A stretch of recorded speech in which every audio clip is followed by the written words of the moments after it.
السلام عليكم ورحمة الله وبركاته. إن الحمد لله نحمده ونستعينه ونستغفره ونعوذ بالله من شرور أنفسنا ومن سيئات أعمالنا. من يهده الله فلا مضل له ومن يضلل فلا هادي له. وأشهد أن لا إله إلا الله وحده لا شريك له وأشهد أن محمدا عبده ورسوله صلى الله تعالى عليه وعلى آله وصحبه وسلم تسليما كثيرا. أما بعد. সম্মানিত শ্রোতা দর্শক মণ্ডলী, আল্লাহ রাব্বুল আলামিনের প্রশংসা এবং প্রিয় নবী সাল্লাল্লাহু আলাইহি সাল্লামের উপর সালাতু সালামের পর আজ 28 সফর 1445 হিজরি মোতাবেক 13 সেপ্টেম্বর 2023 আমাদের আলোচনার বিষয়বস্তু হচ্ছে প্রশ্ন উত্তর পর্ব। আমাদের কাছে বিভিন্ন দেশ থেকে জমে থাকা বেশ অনেক প্রশ্ন রয়েছে, তার মধ্যে সামনে আমাদের 10টি প্রশ্ন রয়েছে। ইনশাআল্লাহ তাআলা সেই 10টি প্রশ্নের উত্তর দেওয়ার চেষ্টা করব। আল্লাহ রাব্বুল আলামিন সঠিক কথা বলার, মেনে চলার এবং সেদিকে আহ্বান করার তৌফিক দান করেন। কোরআন সুন্নাহ ভিত্তিক কথা বলার এবং কোরআন সুন্নাহর বিধানের বাস্তবায়নের সার্বিক জীবনে আল্লাহ আমাদের সকলকে তৌফিক দান করেন।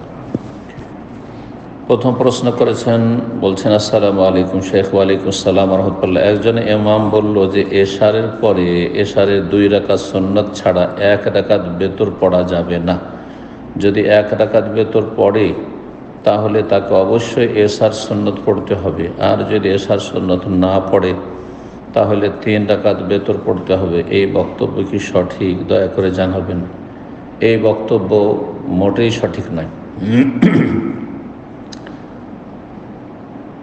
এশাই 4 রাকাত ফরজ, যার ক্ষেত্রে কোনো ছাড় নেই, এবং কোনো ব্যক্তি ইচ্ছাকৃত ফরজ সালাত যদি ত্যাগ করে তাহলে সে মুসলিম থাকে না। ইসলাম রক্ষা করতে হলে, মুসলিম হয়ে বাঁচতে হলে, মুসলিম হয়ে আল্লাহর সামনে হাজির হতে হলে 5 ওয়াক্ত সালাত, এই ফরজ 17 রাকাত অবশ্যই পড়তে হবে। এশার 4 রাকাত, তারপরে 2 রাকাত সুন্নাতে রাতেবা, দিনে রাতে 10 অথবা 12। সুন্নাতে রাতেবা রয়েছে 2 রকমের হাদিস রয়েছে, এই জন্য 10-12 দুটোই বললাম। তারপরে বেতর রয়েছে, বেতর মানে বেজোড়, বেতর মানে বেজোড়, আর সর্বনিম্ন বেজোড় হচ্ছে 1 রাকাত। 3, 5, 7, 9, 11 এমনকি 13 পর্যন্ত কোনো ব্যক্তি বেতর পড়তে পারে, আর সেটা রাতের যে কোনো অংশে এশা থেকে নিয়ে ফজরের আজান পর্যন্ত পড়তে পারে। এই সুন্নাতে রাতেবার সাথে বেতরের কোনো সম্পর্ক নেই। সুন্নাতে রাতেবা ভিন্ন ইবাদত, আর বেতর হচ্ছে ভিন্ন ইবাদত। জি, এই দুটোর মাঝে যখন কোনো সম্পর্ক নেই, তাহলে এই বক্তার এ কথা বলা যে এশার পরে 2 রাকাত সুন্নাত ছাড়া 1 রাকাত বেতর পড়া যাবে না, এটি স্পষ্ট ভুল কথা। তারপরে বলছে যদি 1 রাকাত বেতর পড়ে তাহলে তাকে অবশ্যই এশার সুন্নাত পড়তে হবে, এর কোনো দলিল নেই। তাকে বললেন যে কোথায় তোমার দলিল আছে? বিনা দলিলে কথা বলা শরীয়তের ক্ষেত্রে মোটেই জায়েজ নয়। আর যদি এশার সুন্নাত না পড়ে তাহলে 3 রাকাত বেতর পড়তে হবে, এর বা কোথায় দলিল রয়েছে? নবী সাল্লাল্লাহু আলাইহি সাল্লাম সব রকম বেতর পড়েছেন এবং পড়ার নির্দেশ দিয়েছেন। তার মধ্যে একটি হাদিস বলি, সহিহ মুসলিমের 1239 নম্বর হাদিস। নবী সাল্লাল্লাহু আলাইহি সাল্লাম বলেছেন, সলাতুল লাইলি মাসনা মাসনা, রাতের সালাত 2 করে পড়ো। ফায়দা খাশি আহাদুকুমুস সুবহা, যখন তোমাদের কারো ভোর হওয়ার আশঙ্কা হবে, সাল্লা রাকাতান ওয়াহিদা, 1 রাকাত পড়ে নেবে। এই 1 রাকাতের আগের সাথে কোনো সম্পর্ক নেই, 1 রাকাত পড়ে নেবে। যদি 3ই পড়তে হয় বেতর, তাহলে 1 রাকাত কেন বললেন নবী সাল্লাল্লাহু আলাইহি সাল্লাম? সুতরাং যারা বলছে সর্বনিম্ন বেতর হচ্ছে 3, অর্থাৎ হানাফি মযহব শুধুমাত্র, মালিকি, হাম্বলি, শাফি, আহলে হাদিস, সালাফি সমস্ত উম্মত একমত এই ক্ষেত্রে যে 1 রাকাত বেতর আছে, শুধু 1 রাকাত বেতর আছে। কিছু হাম্বলিরা বলে থাকেন যে বেতরের আগে সাফা পড়তে হবে, মানে সাফা মানে জোড়া পড়তে হবে, তারপর বেতর পড়তে হবে। এটিও তাদের ফিকহি মত। জি, এই মত ঠিক নয়, বরং এটি উত্তম বলা যায়, খুব বেশি। সালাতুল্লাইলে মাসনা মাসনা 2 দিন পড়ো, আর তারপরে তুমি আর পড়তে চাও না অথবা ভোর হতে যাচ্ছে 1 রাকাত পড়ে না। জি। তো কোনো ব্যক্তি যদি ধরেন সফরে আছে অথবা ক্লান্ত আছে অথবা বেশি পড়বে না, সে সুন্নতের রাতে বা না পড়লে এমন কোনো গুনাহগার হবে না, তবে অনেক নেকি থেকে বঞ্চিত থাকবে। 4 রাকাত পড়লো ফরজ, বা সফরে 2 রাকাত কসর পড়লো, আর তারপরে শুধু বেতর 1 রাকাত পড়ল না, তাকে বলা যাবে না যে তুমি বেতর 3 রাকাত পড়ো, আর না হলে সুন্নত পড়ো, বেতর পড়ো। এটি ভিত্তিহীন ফতোয়া, এর কোনো ভিত্তি নেই। জি।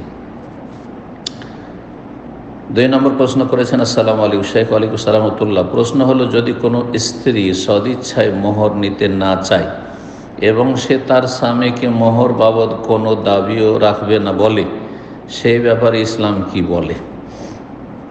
প্রথম কথা, যদি কেউ কাউকে তার ন্যায্য অধিকার ক্ষমা করে দেয়, তাহলে যে কোনো ব্যক্তিকে এই অধিকার শরীয়তে আছে। আপনি কারো কাছে টাকা পাবেন, 5,000 10,000 রিয়াল পাবেন, যে কোনো একটা আমার লক্ষ লক্ষ টাকা পাবেন। যদি বলে যে ভাই আমি 1 পয়সা আপনার কাছে নেব না, সবটা দিয়ে দিলাম, জায়েজ আছে। ঠিক তেমনি মোহরের বিষয়টি, তবে মোহরের ক্ষেত্রে মনে রাখবেন যে সুন্নাহ হচ্ছে নগদ মোহর দেওয়া, বাকিতে বিয়ে করা, এটি সুন্নাহ নয়। আলেমদের একটি ফতোয়া যে যাতে জায়েজ। জি। কিন্তু নবী সাল্লাল্লাহু আলাইহি ওয়াসাল্লামের কোনো সাহাবী বাকি মোহরে বিয়ে করেছেন এর কোনো প্রমাণ পাওয়া যায় না। জি। এমনকি কারো কাছে কোনো টাকা পয়সা নেই, কিচ্ছু নেই, একটা আংটিও খুঁজে পেল না, শুধু তার একটি লুঙ্গি আছে, গায়ে একটা চাদর গামছাও নাই। নবী সাল্লাল্লাহু আলাইহি ওয়াসাল্লাম বললেন, হাল মা কাশাই মিনাল কোরআন, তোমার কাছে কোরআন আছে, কিছু মুখস্থ আছে? হ্যাঁ আছে, সূরা তো কাজা কাজা সূরা মুখস্থ আছে, যাও একটি সূরা শিখিয়ে দাও। তাহলে তাকে বললেন যে সূরা শিখিয়ে দাও, ফাকাদ যাওয়াজতুকা বিমা মা'আকা মিনাল কোরআন, সেই কোরআন যে তোমার কাছে আছে, সেই কোরআন যে তুমি শিখিয়ে দেবে, এই তোমার এই পারিশ্রমিক, এই যে পরিশ্রম করলে বা এই মানফাত উপকার করলে, কোরআন শিখিয়ে দিস, বড় একটি সবচেয়ে বড় উপকার করলে, যে আল্লাহর কিতাব শিখালে, এটার বিনিময়ে বিয়ে দিয়ে দিলাম। একথা বললেন না যে ঠিক আছে এখন বিয়ে দিয়ে দিচ্ছি, আর তোমার জন্য 500 দিরহাম বা 100 দিরহাম বা কিছু একটা দিনার এত আমি নির্ধারণ করে দিচ্ছি, পরে দিয়ে দিও, বাকি থাকলো পরে দিয়ে দিও, এমনটা মোটেই করেননি। সুতরাং এই বাকি মোহর ফাঁকিবাজি, আল্লাহ সংশোধনে তৌফিক দান করুন। তারপরে এখানে বলবো যে সব বোনেরা আবেগী হয়ে স্বামীকে মোহর মাফ করছেন, তাদের বলবো যে আপনার স্বামীর সাথে সংসার করার আগে, মানে স্বামীর ঘরে আসার আগে, আর স্বামীর সাথে পরিচয় হওয়ার, কথাবার্তা হওয়ার আগে কোনো ব্যক্তিকে মাফ করে দেবে বিয়ের আগে, তার সাথে কোনোদিন কথা হয়নি, এমন নয় যে ফ্রেন্ড, যেমন আজকাল পশ্চিমা সভ্যতায় কিছুদিন জীবনযাপন করছে, দেখা সাক্ষাৎ, গল্প গুজব, টেলিফোনে খুব আমোদ ফুর্তি হচ্ছে, আর সব কিছু ফ্রি হয়ে গেছে, তারপরে সে এমন ভালোবেসে ফেলেছে যে তোমার কাছে কোনো মোহর নেই, তোমার পয়সা নেই, কোনো মোহর লাগবে না, তুমি এমনি বিয়ে করো, পরিচয় হয়ে গেছে আপনার সাথে। আসলে আপনি তার আপনি প্রেমের রোগে আক্রান্ত হয়ে গেছেন, আপনি রোগী। কিন্তু আপনি যদি এই সব থেকে বেঁচে থেকে এবং তার সংসারে, তার বাড়িতে আসার আগে যদি আপনাকে বলা হতো যে অমুক ছেলে তোমাকে বিয়ে করতে চায়, বা কোনো একটা জায়গা থেকে বিয়ের প্রস্তাব এসেছে আর মোহর মাফ চাইছে, যে কোনো মোহর দেবেন, মাফ করবেন?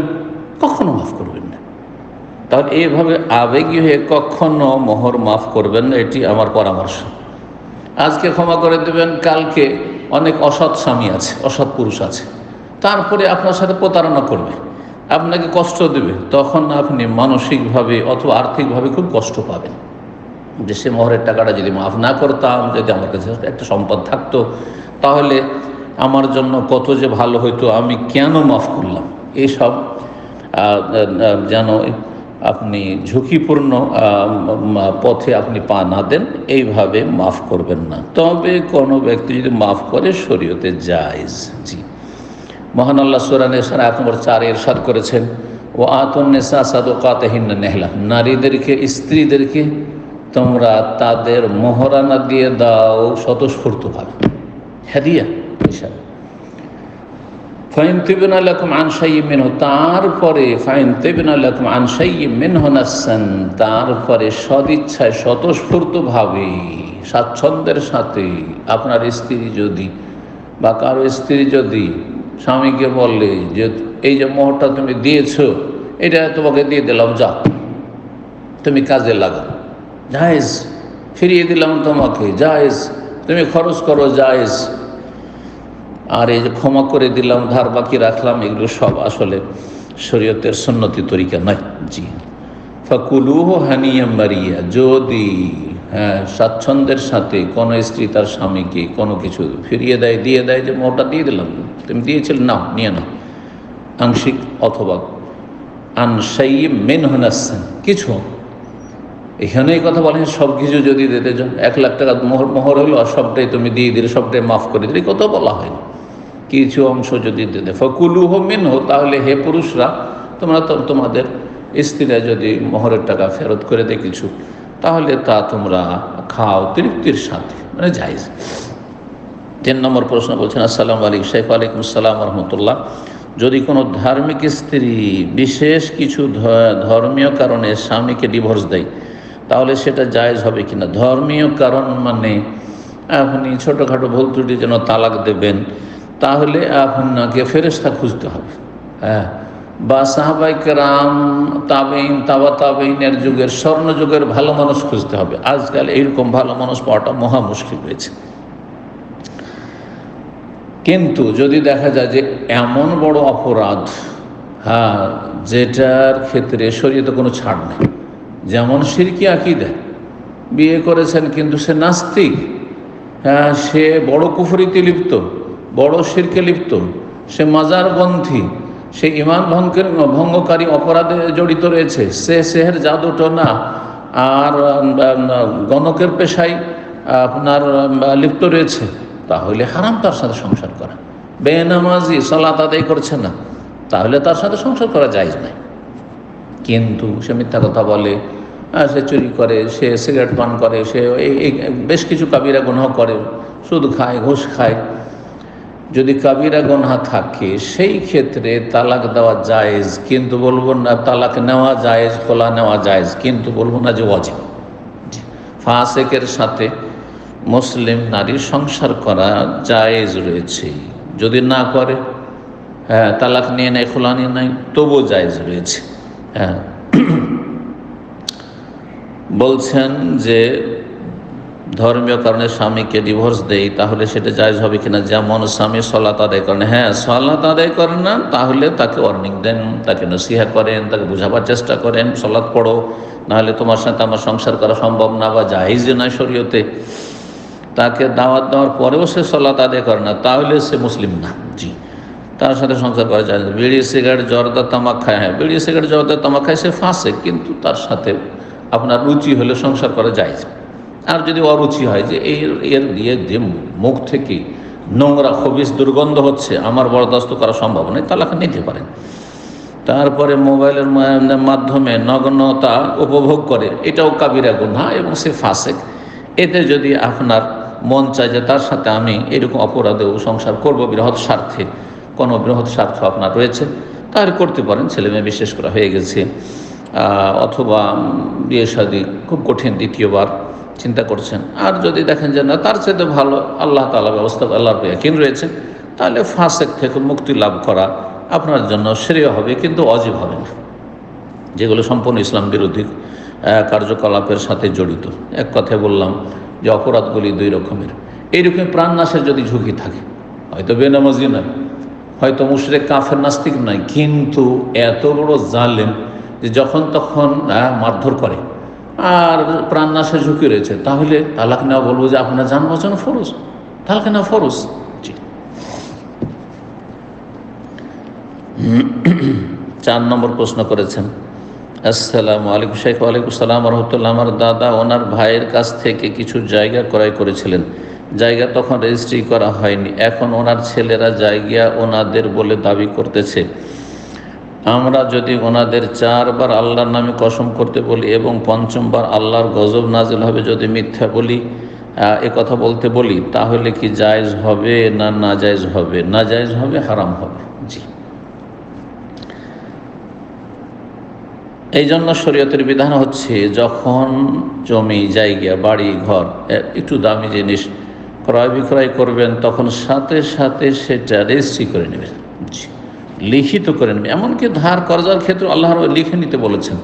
তো জমি জায়গা কিনে নিলেন মৌখিক, আর তারপরে রেজিস্ট্রি করলেন না, বছরকে বছর যুগ যুগ ধরে পড়ে আছে, আর পরে তার ছেলে মেয়েরা বেইমানি করে দিল, এটা হচ্ছে। সুতরাং আপনি নিজেকে ক্ষতিগ্রস্ত করেছেন।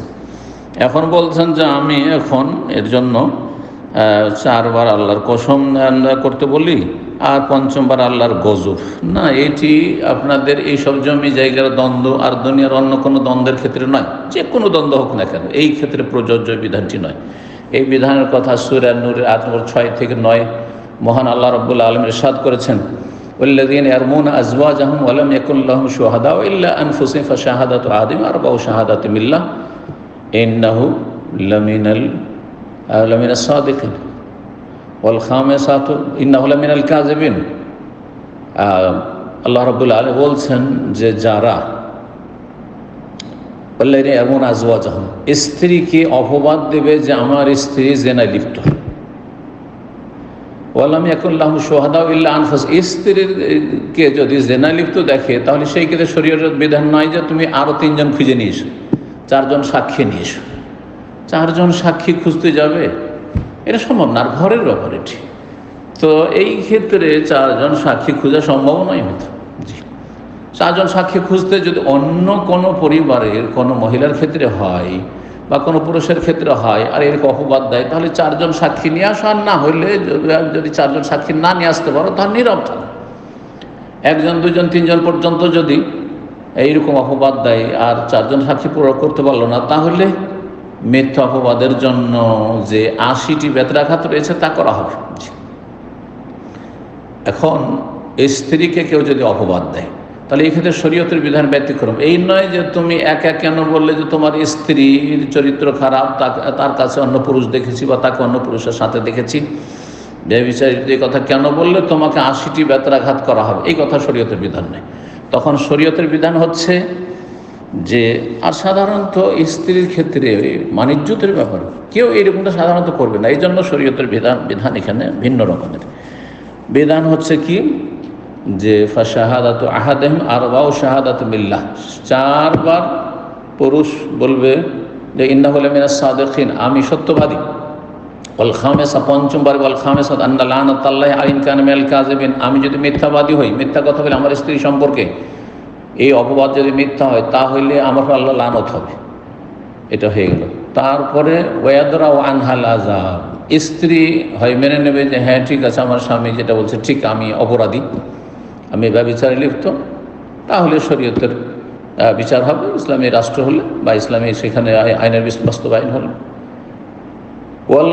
ওয়াদরাউ আনহাল আযাব, কিন্তু যদি বলেন না ও কসম করলে কি হবে, আমি এইরকম অপরাধে জড়িত নয়, লিপ্ত নয়, এমনটা হয়নি, নিজের ওপর থেকে এই আল্লাহর আযাব মানে দণ্ডবিধান যদি সে দূর করতে চায়, আনতাশহাদ আরবা শাহাদাতিন বিল্লাহ, 4 বার আল্লাহর কসম করে সাক্ষী দেবে যে ইন্নাহু মিনাল কাযিবিন, তার স্বামী হচ্ছে মিথ্যুক।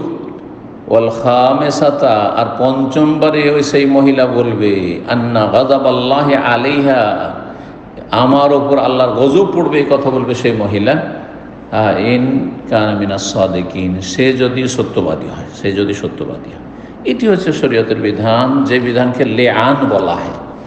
আর লেআনের সাথে সাথে স্বামীও কসম করে নিল আর স্ত্রীও কসম করে নিল, তাহলে 2 জনের মাঝে অটোমেটিকলি সাথে সাথে চিরতরে বিচ্ছিন্ন হয়ে যাবে, বিবাহ বিচ্ছিন্ন হয়ে যাবে, আর কখনো ফিরিয়ে নেওয়া বা ফিরে আসা যায় না। জি, কিন্তু এটা অন্য ক্ষেত্রে প্রযোজ্য নয়। 5 নম্বর প্রশ্ন। আসসালামু আলাইকুম। ওয়ালাইকুম সালাম রাহমাতুল্লাহ। বলছেন যে আমার নাম আসাদুজ্জামান এবং ডাক নাম নয়ন, নয়ন নামটা কি ঠিক আছে? নয়ন নাম ঠিক আছে, বাংলা নাম জায়েজ রয়েছে যদি তার অর্থে কোনো আপত্তি না থাকে। আরবি নাম রাখা ফরজ নয়।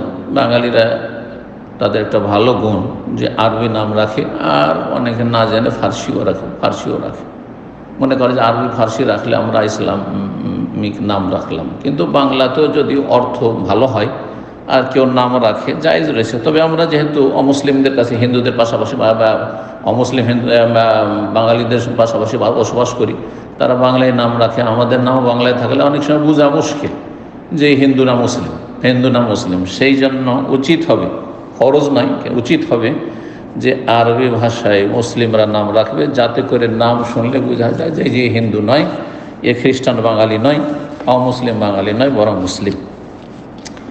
তো নয়ন নাম জায়েজ রয়েছে। জি, নয়ন মানে আপনার জানাই আছে, তার নামে তার অর্থে কোনো রকমের দোষ নেই, কোনো খারাপ অর্থ নেই, সুতরাং জায়েজ।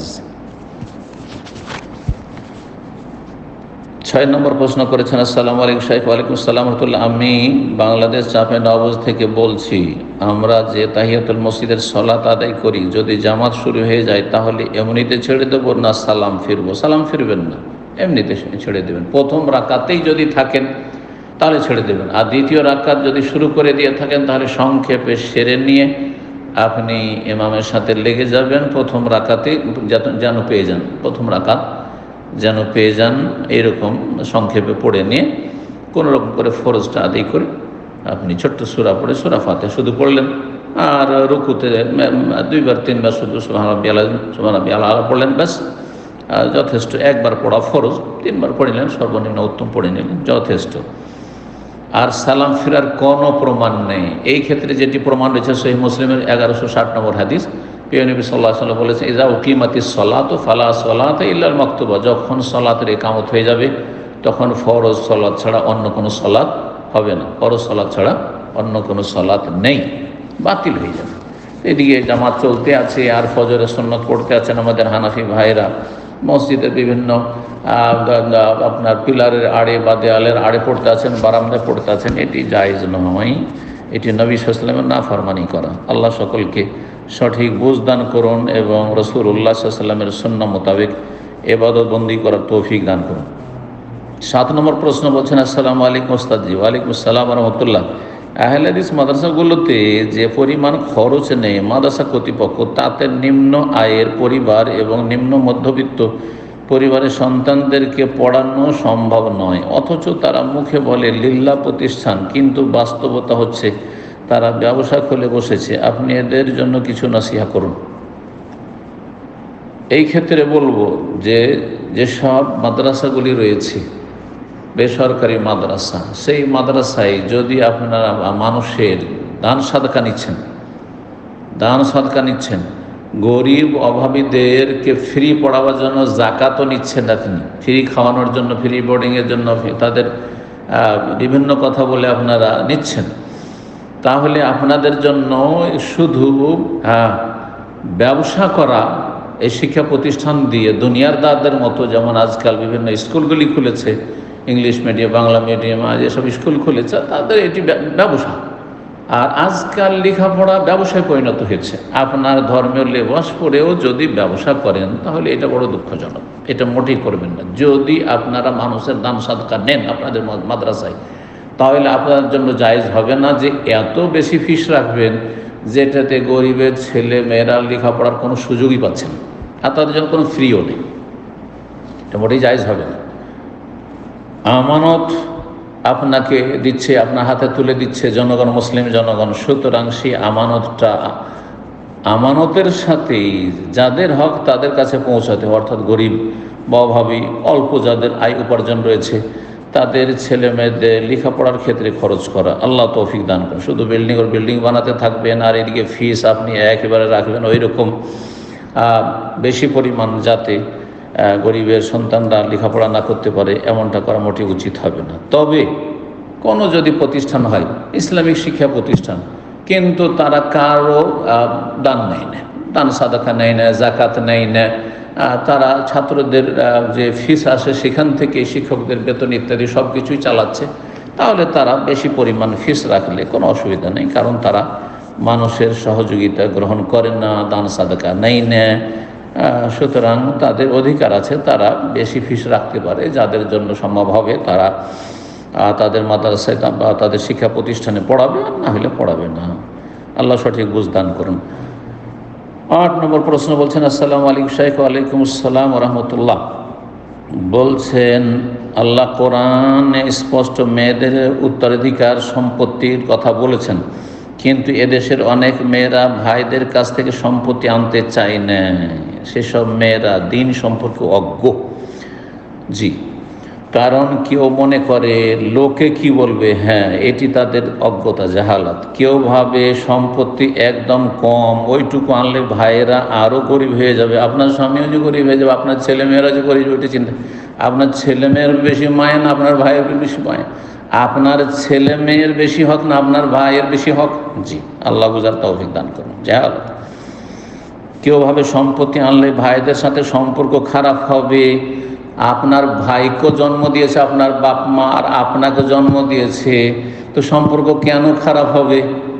কেন আপনার ভাইয়েরা উদার অন্তর নিয়ে আপনাদের হক স্বতঃস্ফূর্ত হয়ে দিচ্ছে না? হ্যাঁ, তাদের মধ্যে জাহালাত রয়েছে, তাদের মধ্যে অবিচার রয়েছে, আল্লাহর ভয়ভীতি নেই। জি, এবং আল্লাহ রাব্বুল আলামিন ভাগ বন্টনে তারা সন্তুষ্ট নয়, আপনার বাবা মাও হয়তো সন্তুষ্ট নাই। এই জাহালাত মুসলিম সমাজে কাজ করছে। এই জন্য আমি সবসময় বলি যে মেয়েদের ক্ষেত্রে অধিকাংশ বাবা মা ফেল হয়ে যাবে আল্লাহর কাছে, আর ফেল হয়ে জাহান্নামে যাবে। জি, তো তারপরে বলছেন ভাইদের সাথে সম্পর্ক খারাপ হয়ে যাবে। সম্পর্ক খারাপ হয়ে যাক, আপনি ন্যায্য অধিকার নিতে গিয়ে কোনো অসুবিধা নেই। বাপের বাড়ি গেলে ভাইয়েরা আর সম্মান আদর যত্ন করবে না, তাহলে অন্য কোনো হোটেলওয়ালাকে আপনার জমি জায়গাটা দিয়ে দিবেন, রেস্টুরেন্টওয়ালাকে, যে তোমাদের রেস্টুরেন্টে আসলে খাবার দাবার ফ্রি খাওয়াবে, তোমাদেরকে এই জমি জায়গাটা দিয়ে দিলাম। জি, আমি সবসময় বলি যে যারা বলে যে আমাদের দেশের অজ্ঞ মহিলারা বলে যে ভাইদের কাছে জমি জায়গা নিয়ে চলে আসবো, তো তাদের কাছে কি করে উঠবো, তাদের বাড়িতে কি করে যাব, তাদের বাড়ি কি বলে খাবো, তাহলে তো তারা পর মানুষ। তো যে কোনো পর মানুষকে, কোনো ভালো মানুষকে আপনি জমি জায়গা লিখে দিয়ে দেন, বলেন যে জমি জায়গা ফ্রি দিয়ে দিলাম, আপনার বাড়ি যখনই আসবে একটু ভালো খাওয়া দাওয়া আমাদেরকে খাওয়াবেন, ব্যাস। জি, আত্মীয়তার খাতিরে আপনার ভাইরা তাহলে খাওয়াইলো না। জি, এগুলি সব অজ্ঞতা। তারপরে বলছেন যে এসব ভেবে সম্পত্তি ভাইদের দিয়ে দিলে কি আল্লাহর হুকুমের বিরোধী কাজ হবে? হ্যাঁ, অবশ্যই বিরোধী কাজ হবে।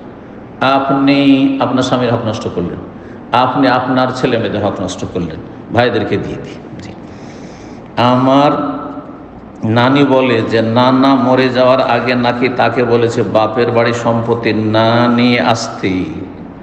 আপনার নানা যেহেতু দিন সম্পর্কে অজ্ঞ ছিল, কোরআনে হাদিসের জ্ঞান ছিল না, আল্লাহ রাব্বুল আলামিন যে ভাগ বন্টন করেছে এই সম্পর্কে তার যদি জ্ঞান থাকতো এবং ঈমান থাকতো, আমল থাকতো, তাহলে এই রকম অন্যায় কথা বলে যেতেন না। জি, আল্লাহ মাফ করুন। এটা যদি নানি মানে তাহলে কি আল্লাহর আনুগত্যের ওপর স্বামীর আনুগত্য হয়ে যাবে? হ্যাঁ, অবশ্যই। আল্লাহ রাব্বুল আলামিন যেভাবে ভাগ করে দিয়েছেন সেই ভাগে সন্তুষ্ট থাকতে হবে সবাইকে।